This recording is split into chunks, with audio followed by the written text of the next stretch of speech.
so pleased to have my good friend Greg here with me today to talk about what is essential about focusing-oriented therapy, about what the philosophy of the implicit brings to our therapy work and how our work is shaped by it, and the other traditions that we're drawn to and cross with focusing, and why that's needed and what that crossing looks like, something like that. But we're going to be quite spontaneous. So yeah, I should also say that it's Greg's passion to have more contemporary dialogues about focusing oriented therapies as they are practiced and conceptualized now in 2022. And so this is one of the first ones that we're going to do on our new YouTube channel.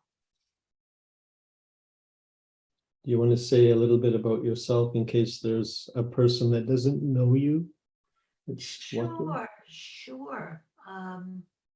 I'm Lynn Preston. I'm very involved, have been very involved for many, many years in practicing and teaching the integration of focusing-oriented therapy and contemporary relational psychoanalysis. And in the last years, I've become very interested in how we bring our focusing understandings into community work and conversation. And but we're not going to talk about that today, but that's just by way of introduction. Right. And I'm delighted to be here talking to my friend Lynn. I learn a lot from disagreeing with Lynn. My name's Greg Madison.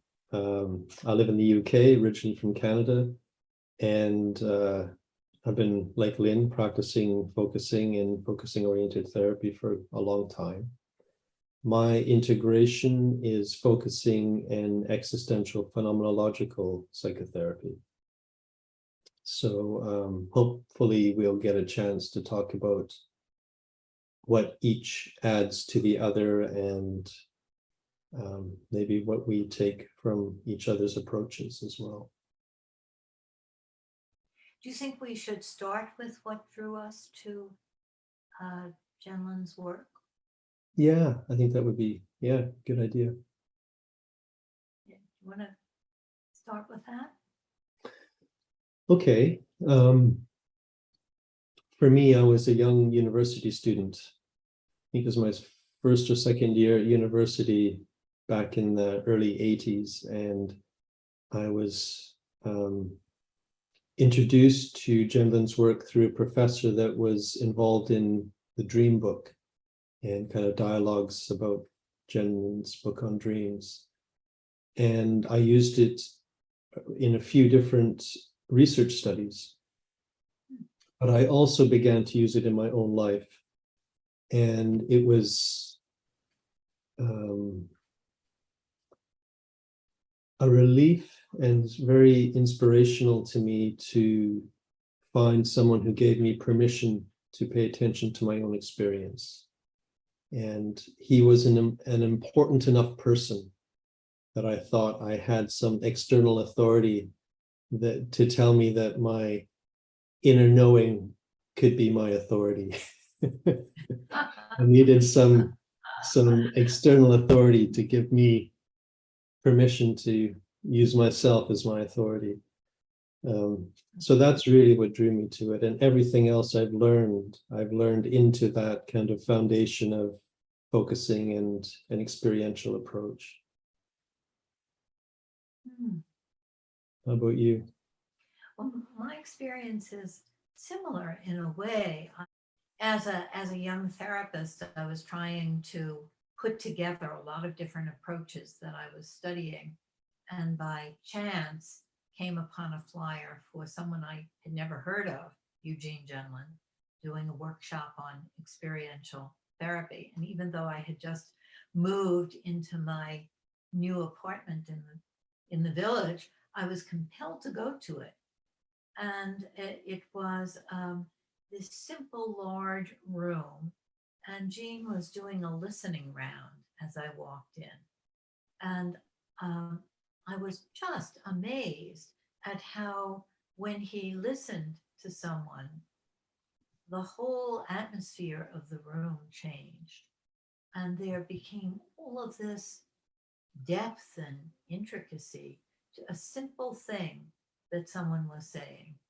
And he wasn't adding to the content of what they were saying, but in his way of looking at them and receiving the person, it was as if he was listening them into a deeper, larger self. And then he was inviting the rest of the group to do that, to listen to the next person. And then he would help the person to listen to the nuance, to what we call the felt sense of what the person was saying. And I was mesmerized by it. It seemed to me that it was the crux of something about aliveness, about intimacy, about depth. And it was so, on the one hand, so simple, and on the other hand, so complex. So I immediately asked him to supervise me and do a training that I put together. And I've been absolutely fascinated with the breadth of Jean's philosophy, and with what I learned clinically and continue to learn. And even though I can teach the same thing over and over again, it's always different and always brings something new because it seems very vast. That's lovely that you got your first introduction directly from Jean as a person. Yes, I feel very lucky. And watching him listen someone into a deeper sense of themselves. Yeah.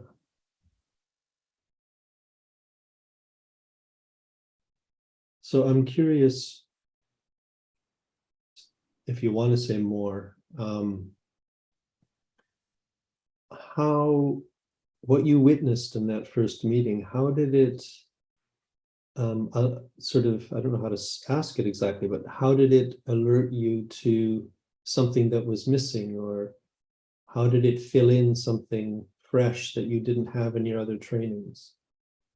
Oh, that's a wonderful question.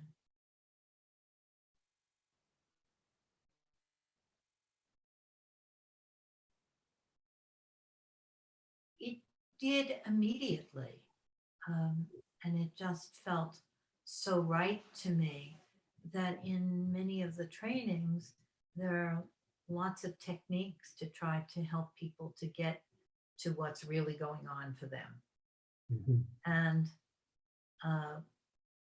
the techniques felt at that time separate from you and the person.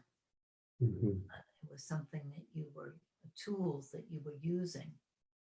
And although there are many skills involved in that kind of deep listening, it didn't feel like it was separate.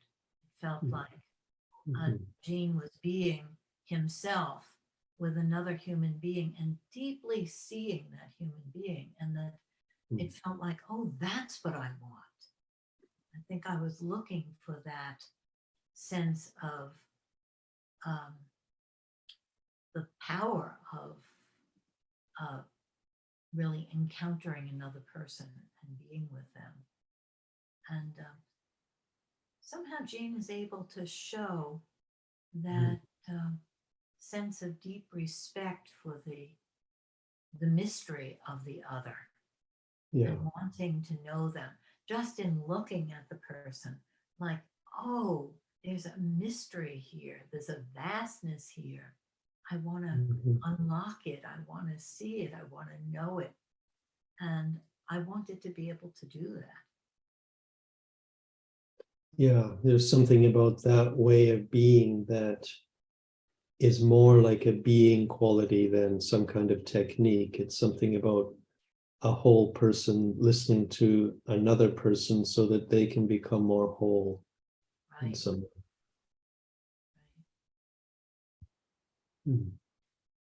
And for you, what hooked you was the sense of also of the sense of yourself as a person with your own authority and your own ability to think and to create. And here was this this liberation in a way to really be yourself in your thinking world. Yeah, for me, it was, I learned focusing before I had my psychotherapy trainings. And it didn't even occur to me, the idea that I could maybe go and learn from Jean directly at that point. I was too young and I was on the other side of Canada. So I did a lot of focusing on my own. When my first, at least couple of years or more of focusing was just me in the book, me laying on my living room floor, guiding myself. And that was very effective for me. So I want to stand up for focusing alone and say that it can be really, really useful and difficult at times, but also very useful. When I finally was kind of introduced to the focusing world, it was much later. I didn't know there was such a thing as a focusing world. It seemed so much a practice of introspection or something like that, that focusing and listening with another person came much later for me, which is odd. I don't think that's maybe so usual. And so when it came to, well, I guess I started practicing it with friends, just listening to people in a way that I had learned from the original book, and noticing how much more came simply from listening and just quietly attending to someone and waiting for them to say more, and inviting them to say more simply by reflecting what they had just said. Just using it with friends and sort of finding the intimacy that comes even with a stranger. It doesn't have to be a friend. You know, it's just the intimacy comes so quickly. Yes. If you really listen to someone. And then suddenly, even if a moment before they seemed unreasonable, or I had some reactive response to them, after listening, just within like a few minutes, the whole connection arrives. And suddenly there's somebody worth listening to, or I've redeemed myself somehow by listening. But yeah, the therapy stuff came a lot later for me. What do you mean by you redeemed yourself by listening? It's interesting. Because it could be that, I mean, Jean often spoke about not having anything in the way, and the way you described what you saw in that room when you walked in, I think you witnessed having nothing in the way, not some kind of technique or anything else. But for me, at least, so much can get in the way. And from my side, it could be some reactive emotional response to the person, some kind of critical attack or feeling ashamed of myself or something. But if I can put that aside enough to actually listen to the person, the listening connection allows me to forgive myself as well as connect more deeply to them. Suddenly I'm a person I'm proving my worth by being able to listen, maybe, and it redeems me. Hmm.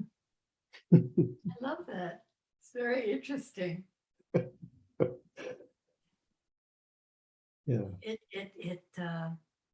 has a lot of the philosophy in it, like the sense that yourself is the nothing in the way, that Mhm. that yourself is this intimacy, and you're Mhm. redeeming yourself, you're refining yourself, making yourself whole um, by going to that place. And I Yeah. sort of like the way the focusing world and Jane use the word place, going to that place, Mhm. because it does feel like a different world, a different dimension of being when um, you when you when you go down that hole, like like who was it that went down the rabbit hole?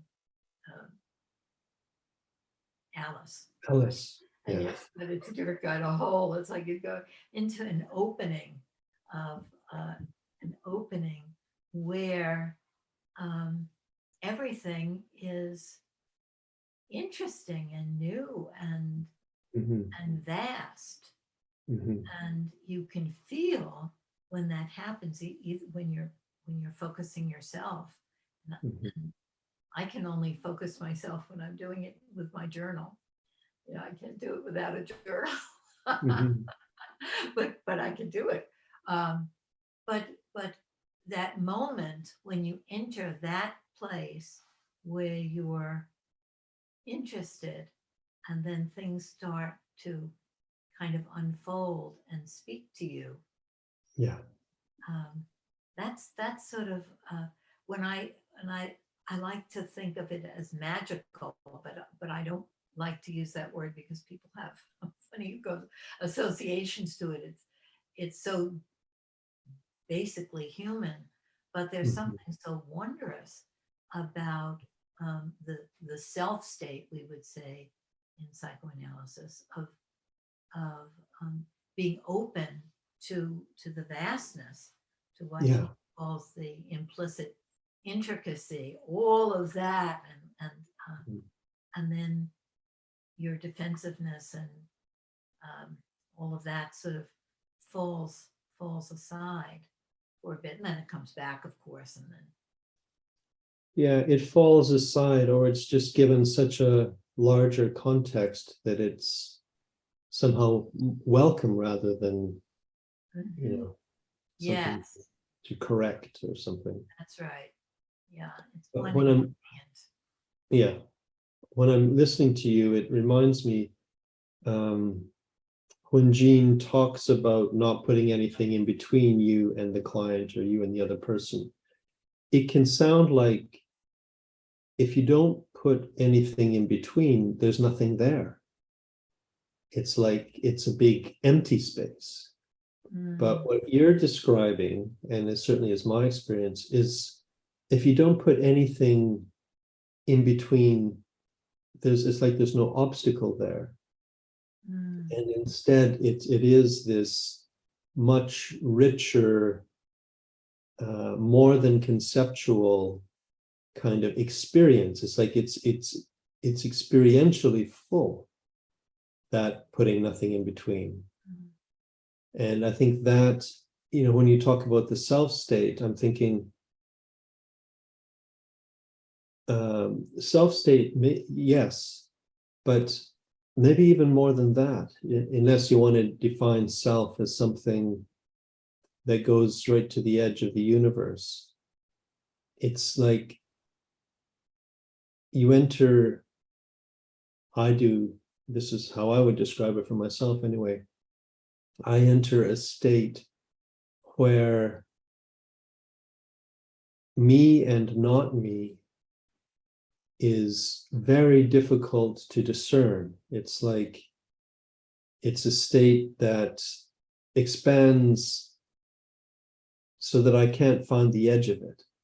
mm. Yes. Yeah, I like that. Yeah. Me and not me expands so that you can't find the edge of it. Mm-hmm. Yeah. Mm-hmm. You can feel the meanness, that larger body, Yeah.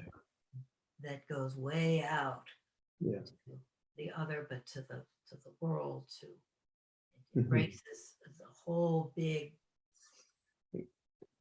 area. Yeah, the whole shebang.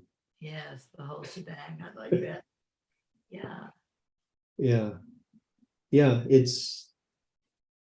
there's something more I want to say just as I hear you say that back.